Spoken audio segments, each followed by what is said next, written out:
जमीन from the माइनरी traders. आज date है 15 जून और जो टाइम है वो 12:21 चल रहा है और इसमें हम कवर करेंगे कि जिसमें एसएससी से पूछा गया था केस में क्या पॉसिबिलिटी है। पहले हम पीएसओ से शुरू करें, फिर एसएससी करेंगे और फिर साथ में शायद बाड़ी की भी कवर करें। अब इस एरिया में वॉल्यूम डिस्ट्रीब्यूशन भी बड़ी इंपॉर्टेंट होती है कि वॉल्यूम की डिस्ट्रीब्यूशंस कैसे होती हैं। तो ये वॉल्यूम डिस्ट्रीब्यूशन जो है वो सेलिंग क्लाइमेक्स हुआ, बाइंग का क्लाइमेक्स सेलिंग की बार पे मैक्सिमम वॉल्यूम के साथ हुआ, उसके साथ ये अपने उसी एरिया के साथ जो ट्रेंड लाइन जो कन्फ्लुएंस लाइन होती है, कन्फ्लुएंस लाइंस उसके साथ चलते हुए वापस आई और ये वेव काउंट के भी साथ बन सकती है। बेसिकली पीएसओ में अब जो नेक्स्ट है वो 24 जून और उसके बाद 11 जुलाई देखेंगे। अब ये इंपॉर्टेंट एरिया रहेगा और नीचे का इस एरिया से ऊपर नहीं जा रहा, नोट का एरिया फंस गया इसमें। अब इसमें जब 120 का एरिया बनता है तो 420 का जो एरिया होगा वो बड़ा इंपॉर्टेंट होगा। Once it's break above this area 388 तो बड़ा इंपॉर्टेंट एरिया हो जाएगा। मिडिल ईस्ट की टेंशन को भी इसमें हो सकता है कि अगर पेट्रोल की प्राइसेस में क्या फ़र्क पड़ेगा और अगर सप्लाई डिसरप्ट होती है तो क्या होगा।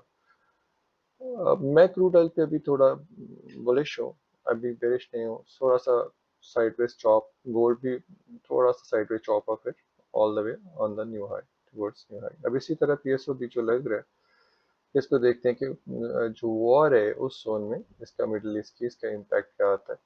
और जो चार्ट पैटर्न है उसको देख के चलते हैं तो चार्ट पैटर्न बड़े आराम से बता रहा है कि ये 399 और 420 का एरिया बड़ा इंपॉर्टेंट होगा। 423 से निकलता है तो फिर ये जो 8 जुलाई 10 जुलाई का एरिया, 10 जुलाई वो बड़ा इंपॉर्टेंट होगा। 10 जुलाई के बाद उसमें 24 जून बड़ा इंपॉर्टेंट है और 10 जुलाई, ये दोनों चीज़ें मार्क कर लीजिएगा, ये चलते रहेंगे। अब इसके बाद हम चलते हैं एसएसजीसी। हमें एक ने कहा, किसी व्यूअर ने हमसे इसके बारे में कमेंट मांगा था। ये एसएससीसी है, इसकी पैरामीटर आप देख रहे हैं 1 2 3 4 5 और 4 3 बी सी लार्ज है।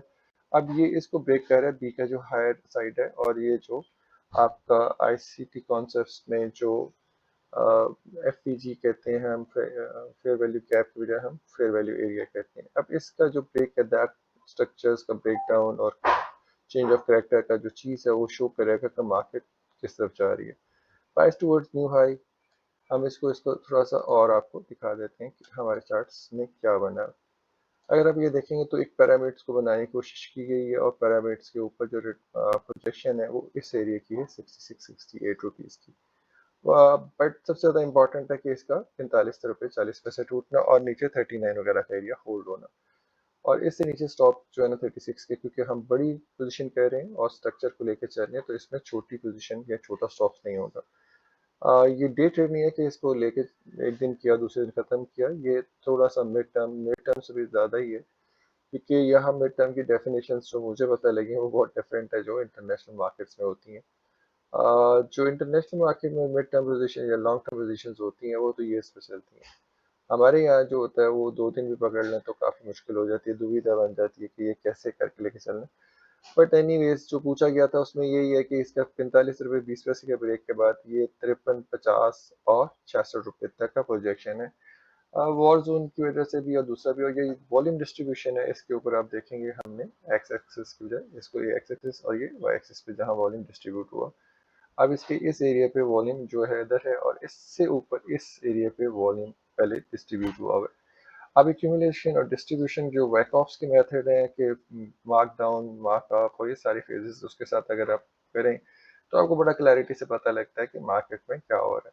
अब इसने ऊपर शूटिंग स्टार बनाया है, लेकिन अगर शूटिंग स्टार आपका एसी का देखें तो 1,27,000 है, 1,19,000 ये था और 1,27,000 ये दोनों इनकॉर्पोरेट नहीं कर सकते। इसका 1,19,000 पे ये टॉप था और 1,27,000 पे ये नहीं होगा। डेफिनेटली इसमें फ़र्क आएगा और उसमें मेरी बाइस जो है उसमें बाइंग की साइड पर है और जो प्रोजेक्शन है ऑन द अप साइड जा सकता है, ये मेरी बाइस है। अब इसके बाद जो तीसरा शेयर हम थोड़ा सा कवर कर रहे हैं वो है माड़ी। माड़ी में भी हमने आपको आज पैरामिड्स के साथ लेके चलना, ये पैरामिड बनी और पैरामिड का ये स्ट्रक्चर्स और इसके वो दोनों साइड का स्ट्रक्चर। अब ये इनर लिक्विडिटी और एक्सटर्नल लिक्विडिटी ये किसी दिन दोबारा होगा टाइम तो बताएंगे कि इंटरनल लिक्विडिटी का क्या मसला होता है विद इन द रेंज और रेंज की एक्सपेंशन से अगर एक्सटर्नल लिक्विडिटी आती है तो उसका क्या मसला होता है। अब ये इस एरिया को उसने होल्ड करा हुआ है, काफ़ी इंपॉर्टेंट एरिया बन गया है 522 के एरिया से। और अगर इसका छोटा सा देखें तो इंटरनल एक दोनों चीज़ें उसको होल्ड कर रही हैं, दोनों इक्वल लोज ऑलमोस्ट है। अब इधर से जो ब्रेकआउट होना है तो उस ब्रेकआउट का जो टाइम पीरियड है वो 7 जुलाई के पास दोबारा 705 तक इसको आना चाहिए। इसके सारे साइक्लिकल आगे जो प्रोजेक्शन है, टाइम फ्रेम्स है, और ये जो ऊपर 720 का एरिया बड़ा इंपॉर्टेंट है।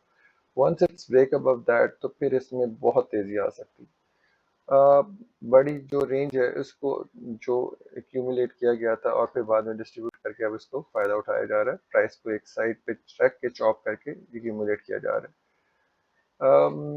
मेरा बाइस ऊपर ही रहेगा और once it's break above and close on daily basis 720 रुपये से ऊपर तो ये मार्केट रुकने वाली लग नहीं रही, और इसकी जो प्रोजेक्शन है शायद एक नया हाई हमें देखने मिले। लेकिन ये 3 माह या 6 माह का आगे डाउन द रोड है, तकरीबन ईयर एंड इसका काफ़ी एक्सप्लोसिव किस्म की रैली आ सकती है। मेरा बाइस तीनों में बाइंग की तरफ है। और ये जो मैंने अपना स्ट्रक्चर और रिट्रेसमेंट्स आपको दिखाई हैं, ये अपना ही कॉन्सेप्ट है, पिरामिड्स बनाते हैं और पिरामिड्स के साथ इसको फिर इसके ब्रेकडाउन लेते हैं, और ब्रेकडाउन लेने के बाद इसकी वॉल्यूम के साथ डिस्ट्रीब्यूट करते हैं और फिर वेव फॉर्म के साथ उसको प्रिसीजन के साथ इसको एग्जीक्यूट करने की कोशिश करते हैं।